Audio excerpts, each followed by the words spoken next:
Hello, Tony here from Legends Grow Shop. Today I'm going to show you easy peasy cloning with rockwool. Okay, first thing you're going to need is some kind of rooting gel. Okay, this is Dynagrow root gel. Good stuff. $10 for, what is this, 4 ounces? 2 ounces. 2-ounce jar. This will do a lot of clones. And you need something to put it in. You don't want to dip into your jar. I chose a measuring cup here that's clean. Okay, you want to keep everything sanitary. If you dip into your cloning gel, you just ruined your whole jar. So you dump out a little bit, and whatever you don't use, you throw away. Then I have 3 rockwool cubes that I had soaked in a pH balanced water. I balanced the pH down to like 5.5 because the rockwool is 7. You want to be, in the 6 range. So to lower it, I had to put it in water and let it soak. Now, that's not 100% necessary to do. The clones will still root, but you will have a better success rate if you do it this way. So what you want to do is take your cube out of the water and just squeeze out a little bit, like 10% of the water, so that your cube is about 90% wet. Okay? I'm going to try to get this last one out.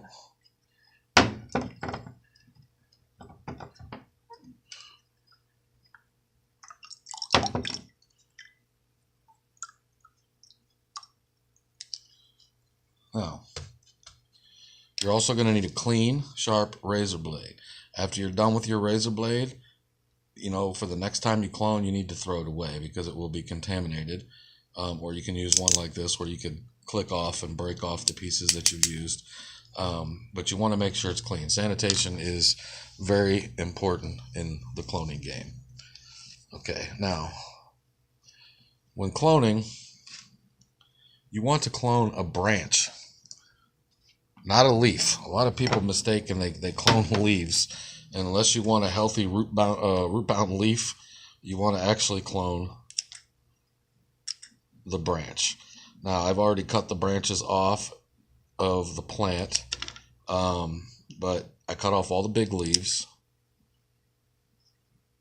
Really, if you really wanted to, you could cut off all the leaves. But when you cut your branch, let's see if I can find a better one.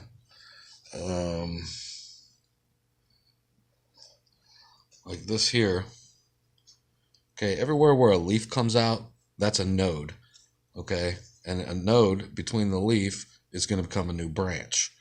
Okay, so what you want to do is you want to find or try to cut it just above the node on the plant. I clipped these with scissors and now I'm going to cut them with the razor blade, but you would do this on the plant at this stage right here, just above the node.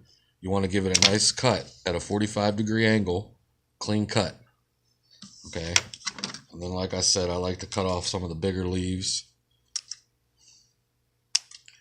Okay, and then you're going to dip into your cloning gel.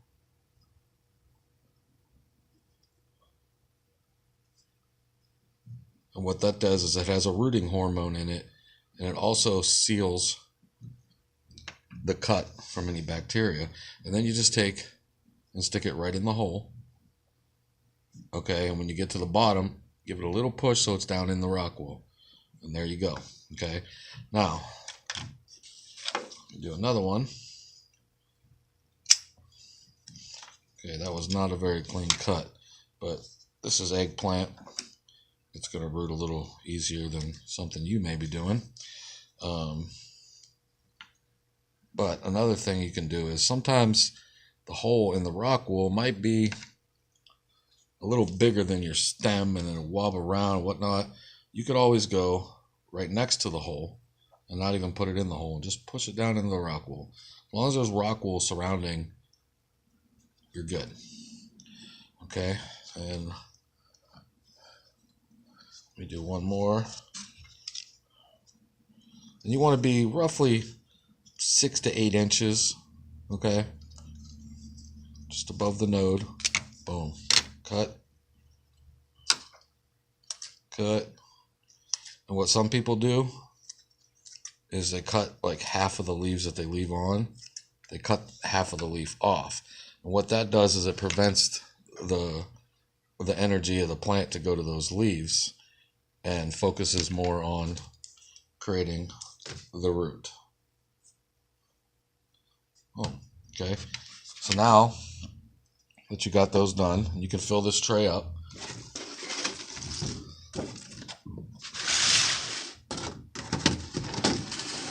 And you're going to put it under a fluorescent light, LED light, whatever, with a dome on it to create humidity.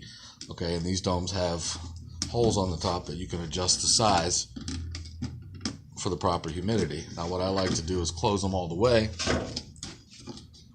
and let it create the humidity before I start turning it down. Now what I have this sitting on is a heat mat.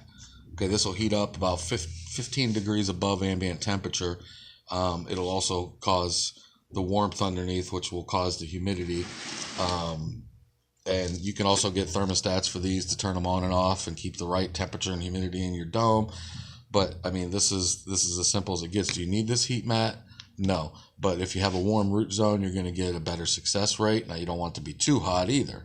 So you kind of gotta weigh the odds on what you're doing there. But I mean, this is basically it. Now eventually this dome is gonna get humid. Now I only got 3 clones in here right now. I am gonna put more in here. If I was to only do a couple clones in this big dome with just 3 clones, I might take a shot glass of water or something and put it in there so that the heat from the heat mat or the water just being in that dome will start to evaporate and cause humidity if you need to create humidity. More often than not, you don't need to create humidity, but sometimes you do.